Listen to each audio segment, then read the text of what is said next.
The other problem is becoming more of an independent field of study, of predominantly archaeological conception of museum studies in our own country, because the history of museums and the creation of museums in my country started from archaeological museums, and this sits well in the people's ideas about museum. And as soon as they hear about museum, they just first think about archaeological museums. And this happens a lot in the academia as well, and this is a kind of alarming problem. The other one is to revolution and a kind of revolution in the dominantly classical orthodox approach to museology and museum practice. Again, because we first think about preserving the objects and conserving the objects, and after that we come to the idea of interpreting them and putting them on display. And the last one, which I am completely on the same page with you, is theorizing the local experiences parallel to museums through which we become able to meet our local cultural needs. And as a visitor or observer of different experiences in different museums in my own country, I've been in touch with different curators in many cities.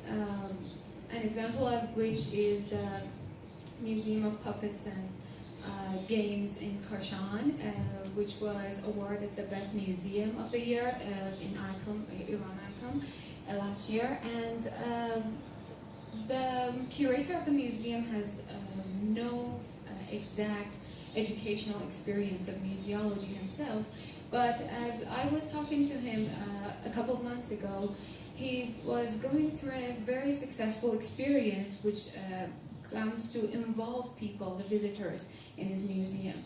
And I would like to ask two questions, actually. First, for theorizing the local practices of museology, how much do you give credit to the process of breaking down the successful museum or museological experiences in each country and rebirthing a local theory out of it? And second, how much do you think we can rely on the well-established Western theory through this process? Thank you so much. Thank you for all the comments. I would like to actually go back to Caitlin's remarks and then try to answer your question, because I think they are related. I completely agree with you, Caitlin.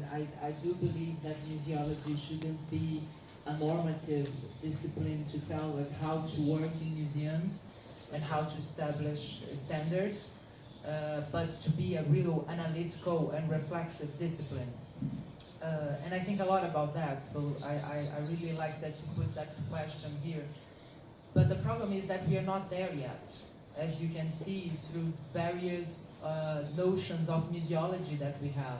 Museology still means different things for different people and in different contexts. And in some contexts, museology it still refers to the notion of museum practice and museum work specifically, and people need manuals and they need publications that tell them how to work in a museum, rather than posing questions to critically think the museum.